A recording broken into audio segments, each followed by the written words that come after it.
Chers amis, bonjour. Vous avez sans doute déjà entendu parler ici ou peut-être dans vos lectures ou encore ailleurs dans les témoignages que Patrice Emery Lumumba était absent à l'ouverture de la table ronde politique de Bruxelles qui eut lieu du 20 janvier au 20 février 1960. C'est le 26 janvier qu'il arrivait à Bruxelles pour commencer à prendre part aux travaux de cette table ronde à partir du 27 janvier, le jour même de l'annonce officielle de la date de l'indépendance du Congo. Patrice Lumumba venait de la prison de Jadoville, actuelle ville de l'Ikassou, où il avait été transféré dans la nuit du 21 janvier 1960 après sa condamnation à 6 mois de prison par le tribunal de Stanleyville. Le 25 janvier, il était libéré. Le 26 janvier, le voici dans un avion spécial à destination de Bruxelles. Mais qu'a-t-il fait pour être condamné à 6 mois de prison, transféré à la prison de Jadoville? C'est justement pour répondre à cette question que j'ai prévu de vous entretenir aujourd'hui sur les émeutes de Stanleyville qui éclatèrent en octobre 1959. Ces émeutes sont, faut-il le souligner, l'un de ces événements tragiques qui, après celui du 4 janvier, marquèrent l'année 59 finissant. Pour rappel, Patrice Lumumba avait en octobre 1959 organisé un congrès de son parti, le Mouvement national congolais MNC en sigle. L'objectif politique et stratégique de ce congrès était de mettre ses partisans en bon ordre de bataille pour l'indépendance du Congo. Ce congrès devait être suivi par un autre congrès, celui des partis unitaristes, un congrès du raffermissement de leur cartel.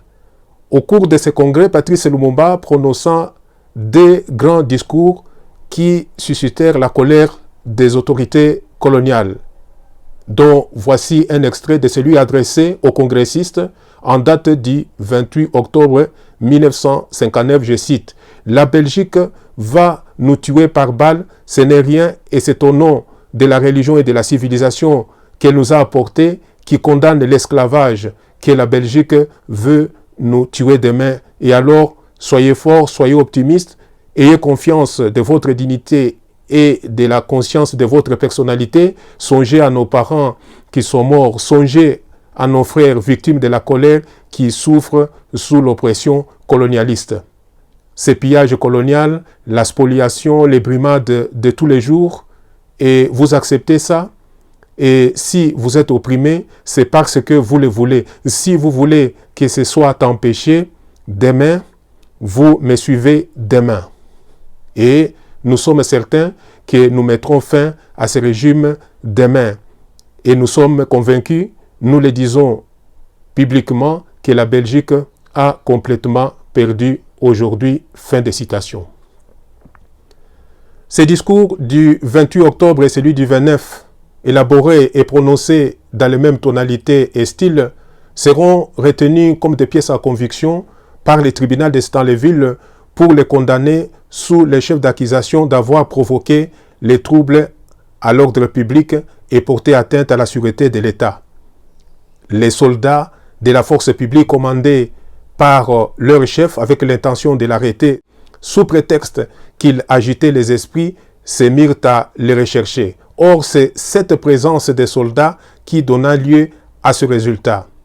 Lorsque Patrice Emery Lumumba sortit de la réunion attiré par le premier coup de feu pour calmer la situation, il y avait déjà des cadavres au sol et des blessés.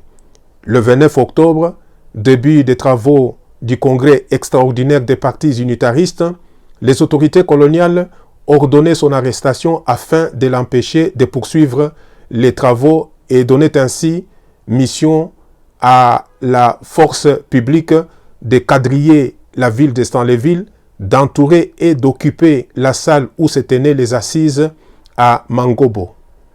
On fit venir dans la ville un dispositif militaire impressionnant, transformant Stanleyville en ville assiégée ou en état de guerre.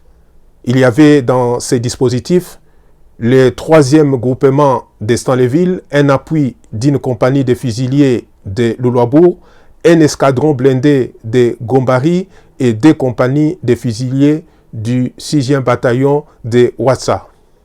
Il y avait, à travers ces dispositifs, la main des commandements du général Émile Janssens, partisan de la guerre coloniale et de l'option militaire pour étouffer le mouvement irréversible de l'indépendance. Le bilan officiel faisait état de 23 morts et dizaines de blessés. Mais il y avait, selon d'autres sources, plus de 26 morts et plusieurs centaines de blessés. Les dégâts matériels étaient également considérables. Après l'arrestation de Patrice Emery Lumumba, venait le temps pour les autorités coloniales de recourir aux tactiques d'intimidation, de diabolisation, voire de noyautage du MNC. Le gouverneur de la province Pierre Leroy, le gouverneur général Henri Cornelis, le roi Baudouin, roi des Belges, Auguste de Scriver, ministre du Congo, et Gaston Eyskens, Premier ministre, firent surenchère d'insultes et d'accusations malveillantes à l'égard de Patrice Lumumba, tout en refusant l'envoi sur place d'une commission parlementaire belge que le partisan de Patrice Lumumba réclamait pour mieux établir les responsabilités. Ces autorités, tenant Patrice Lumumba pour la bête à abattre, le chien à écarter, cherchaient à noyauter le mouvement national congolais, à y placer un homme à l'air solde en lieu et place de Patrice Lumumba, alors sous les verrous. Mais les partisans vigilants formèrent un bloc solide autour de lui et du parti, ne laissant de chance à aucune prise ni tentative et déjouant ainsi toute manœuvre. 6 jours après l'arrestation de Patrice Lumumba, par exemple, Pierre Leroy, gouverneur de la province orientale, réunit 175 personnalités influentes de la ville, belges et congolais, pour leur demander d'entreprendre une action pour détruire autant que faire se peut la légende naissante de Patrice Emery Lumumba, déjà invoquée dans les prières, ajoutait-il. Il n'était pas la seule autorité coloniale à prendre une telle initiative ou à donner ce genre de consignes. On recommandait aux fidèles catholiques de donner des intentions de prière pour que Lumumba disparaisse. Et ces initiatives contribuèrent à faire de Stanleyville et par extension la province orientale une bombe à retardement qui explosera quelques années plus tard, la transformant en épopée tragique avec la révolution de 64 et l'opération Dragon Rouge.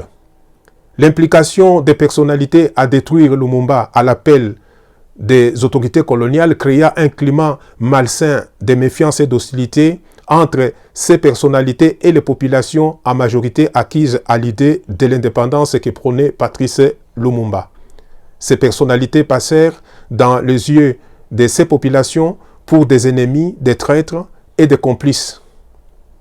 Et les populations se mobilisèrent à éveiller les consciences avec leurs moyens de bord, vendant les discours et photos de leur leader Lumumba en prison pour trouver de quoi financer son assistance juridique. Elles ne reculèrent face à aucune marque d'intimidation ou moyen de dissuasion.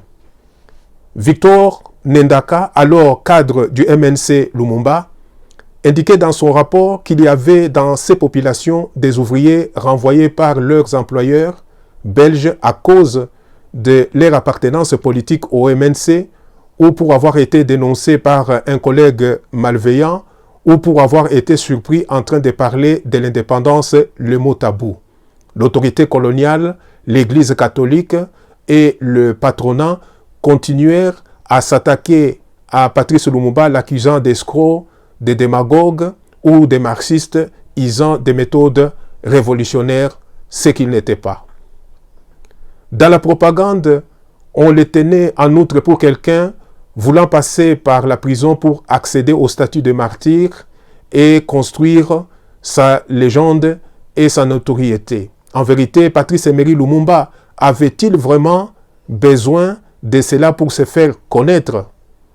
Ma réponse serait non.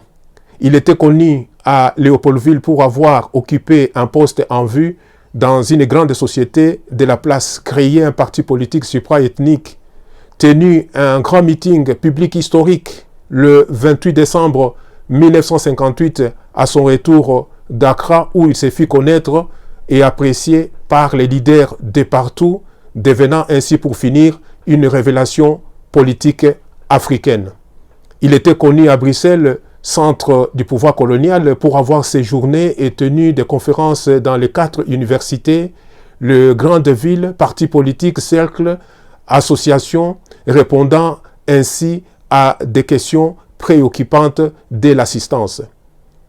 Il était déjà une des notabilités de Stanleyville et du Congo. C'est à ce titre qu'il fut invité en 1956, comme d'autres en Belgique, pour un séjour d'études avec Auguste Buisseret, alors ministre des colonies, qui envisageait d'opérer des réformes. Et qu'en était-il de la suite du procès? Pas de suite. Et on n'en parla même plus, bien que Patrice Emery Lumumba ayant été libéré à titre provisoire. Et c'est lui le gagnant. Sa victoire se réalisa par le fait suivant. Sa libération intervint 4 jours après sa condamnation. Sa libération fut un désaveu en défaveur des instigateurs et magistrats du procès. Son parti politique s'assuma comme un organe de lutte politique pour l'indépendance, uni et fort derrière son leader politique. Son parti gagna les élections de décembre 1959 par une victoire écrasante face aux personnalités pro-pouvoir colonial et fit obtenir un bon score aux élections de mai 1960 où Patrice Emery Lumumba est élu député national avec 84 000 voix de préférence, donc premier au niveau provincial et deuxième au niveau national. Comme quoi, la prison ne fut pas un cimetière politique pour Patrice Emery Lumumba, puisqu'il finit par arriver à la table ronde où se déroulaient les négociations politiques sur l'avenir du Congo. Voilà qui met fin à mon exposé. Merci de m'avoir suivi et encore merci et à très bientôt.